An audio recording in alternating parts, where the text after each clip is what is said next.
So, YCS Vegas just concluded and there were a bunch of decks in the top cut, but there's one in my eye that stands out above all the rest because it has a little bit of an answer for basically everything in the meta today. What's up guys? Welcome back to another episode of Cards and Coffee. Today we're going to be digging into the branded Despia deck once again. I think the last time we profiled this deck it was the best deck to beat at the time, but now with all the new support this deck has and of course the ban list that basically slaughtered tier limits for us, this deck is looking to be arguably the best deck of the format. We're going to go through the card by card. I'll show you exactly what I'm playing and why I'm playing it, and hopefully by the end of this profile, not only will you guys get to see what makes it so great, but maybe why you should be playing it over Kashtira. But before all that, of course, as always guys, please go grab yourself a cup of coffee or something. That way you guys can sit down and tune in.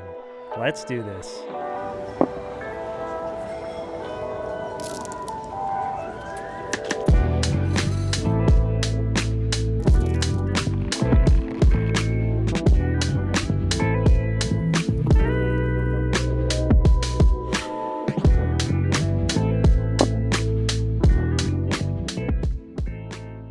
Alright, so here we are again with Despia. This deck is so much fun to play. The ceiling is really high compared to a lot of the decks in the meta right now. It could build boards, it could break boards, heck, it could even play under Nibiru. This deck really has a little bit of everything that it can do, and I think that's what's really going to make this one of the best decks of the format today. Now again, no deck is without flaws, and this deck definitely has some, but with what options we have on the table in this current meta, this deck is very powerful going forward. So let's not waste any more time hopping into the monsters. For our Despia lineup, we are of course going to be playing 3 of the Albur, 1 Tragedy, and then 1 of the Adlib. I'm pretty sure this is pretty standard. Some people cut the Adlib and some people are even maining more Tragedies. But in my opinion, I think this is the bare bones you should be playing. Obviously, Albur really gets the whole deck going because of Branded Fusion. And of course, Tragedy has its utility being able to search the Albur, but also being able to search this Adlib in the main deck as well. So many people are playing cards like Book of Eclipse, and that in theory could turn off your whole first turn board, but by just simply adding Adlib, it makes it to where now Branded in Red will basically rebuild your entire board for free. So in my eyes, I really don't see a reason not to play it. Plus there's a lot of combos you can use with the new fusion monsters to dump it in the grave, that way you don't have to search it. Now moving on to the Albaz stuff, I am still opting to play 3 copies of Fallen of Albaz, and I'm only playing 1 of the Cartesia. Some people play 2 and 2, some play 3 and 2, and honestly I don't think either ratio is wrong,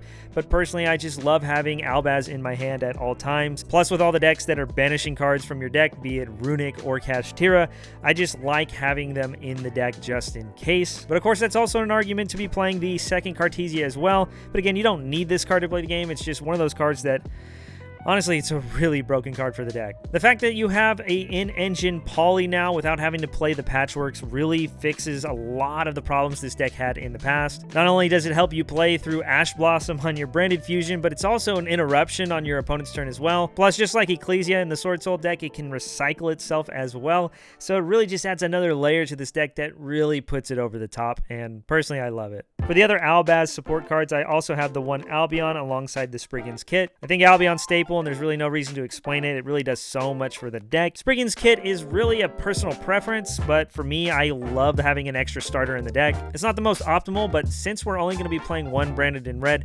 spoiler alert, we actually love having this in deck because it can recycle it in the mid to late game as well. And really quickly, I guess the last of the Albaz cards is the Mercurier. Some people play 2, some people play 3, some people play 1. I personally think 1 is the minimum you need, but I love having the second because, again, sometimes you burn through it in the combo, and having another one to just search out to make it part of your ending board really makes the end boards that you can make top tier. I think this is all pretty straightforward, nothing revolutionary, just a couple of tweaks to the ratios I've been playing.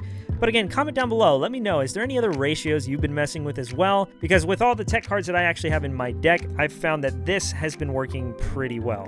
But we'll talk about those cards in a sec. Now for the last kind of tech cards for the deck, of course we're going to be playing 1 Lubellion and 1 Serenir. Again, I don't know if you need these cards anymore, but they are amazing light targets for the deck, and they set up so many crazy combos that this deck can do. Again, since cards can get banished from your deck, it's very tempting to main multiples of these because having the targets in deck is very nice. But with how tight this list has been getting with all the new tech cards that we're adding to it, Really, I think 1 and 1 is at least good enough to get away with. For the last card to have to do, I guess, with the fusion summoning aspect of the deck, I'm opting to play the 1 Dark Magician. We do play the Dragoons. I think it's very easy to put out in this deck. Branded Fusion by itself can just OTK technically now, which is really insane. But the fact that now our deck has an Omni Negate when a lot of decks in the meta right now don't, makes it to where, depending on how well you open, you can throw that Dragoon out very easily, even without just using Branded Fusion. Yes, this card is a brick, but it is the ultimate wizard in terms of attack and defense, so I don't think there's any question at all you have to be playing this card. For the last monster in the deck,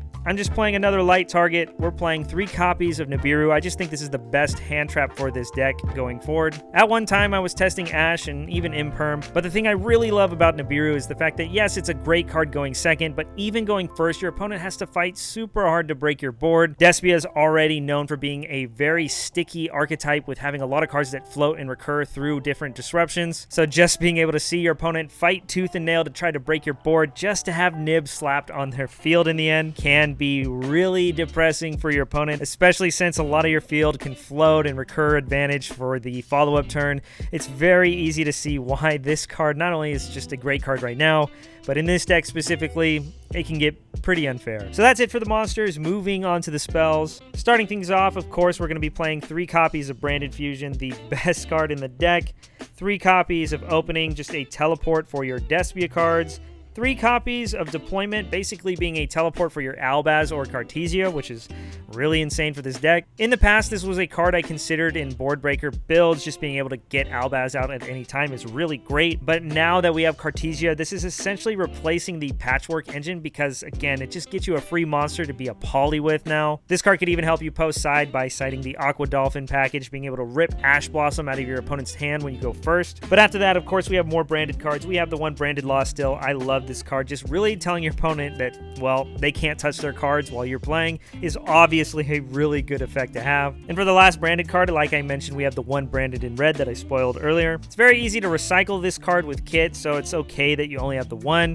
Bestials have died down as well, so it's very easy to resolve this card. And like I mentioned, rebuilding your board after it's been broken, or if they use something like a Book of Eclipse, really comes in clutch when you have access to this card. Oh, and of course, Chimera is a card which really addresses a lot of problematic floodgates in the game right now. After that, we just have a couple of more consistency cards. One thing I'm opting to do is play 3 copies of Allure Darkness. It really helps with the consistency of this deck. It can break, and I think that's the one thing that really keeps me from saying that this is the absolute best deck of the format. Branded Fusion isn't the heart and soul of the deck, but sometimes you're forced to put all your eggs in one basket, and if Branded Fusion doesn't resolve, then you don't play. But by playing cards like Allure Darkness, not only does it increase the consistency, but also can dig for all your side deck cards or board breaker cards going into game 2 and 3. For the last couple of consistency cards, I'm also opting to play the 1 Gold Sark alongside the 1 Foolish Burial. Again, this is just for Mercurier or Tragedy, I guess, to help you get into Alibur. In the case of Mercurier, obviously you get all your Albaz cards as well, which is another great way to get your combos going. I've been able to keep this deck to 40 cards, so by playing these 5, it just makes it that much more consistent. And again, by no means are these staple, but in my eyes, with what the glaring weakness of this deck is,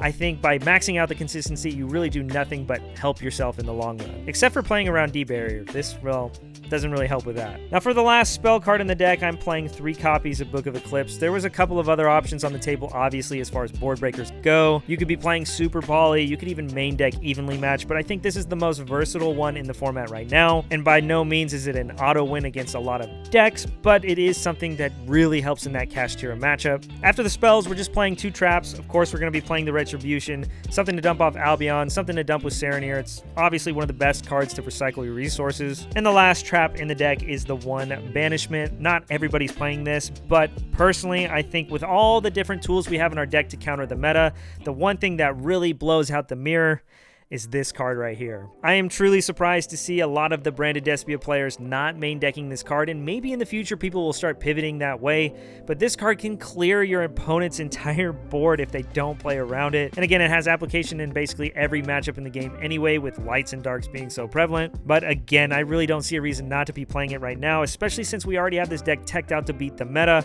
Might as well have a blowout card in the mirror as well. So again, that's it for the deck list. 40 cards. We're going to hop into the extras. Some notable cards that I I could have been playing as well. Branded Beast is an amazing card, and I really do miss it at times, but now with the bestial count being so low, getting to that card isn't always the most consistent thing that we can get access to. I could definitely see myself cutting a couple of things if I really felt like I missed it. Again, just having a generic removal for something like Floodgates is always going to be a good thing for your deck. Some other notable things would be stuff like Triple Tactics Talents and Thrust. I personally have been siding them, but maining them, especially in like a Go second variant of this deck, is really insane. I've stated it before in other profiles, Talents is one of my favorite cards in this current format right now, but of course Thrust is so insane, especially since this deck can search Branded Fusion with it. Again, this is all things you guys can test yourself, and comment down below what you've been doing with your build as well. But let's hop into the extra deck because I'm excited to show you it. So starting off with the standard stuff, of course we're going to be playing 2 of the Mirror Jade, 2 Lubellion, and I'm actually playing a 3 of the Albion. Now for the longest time I've been playing 1 Lubellion, but it does hurt now if Kashtira rips it out of your extra deck. And Albion, while it doesn't have to be at 3, I just find it comes up so much in the grind game.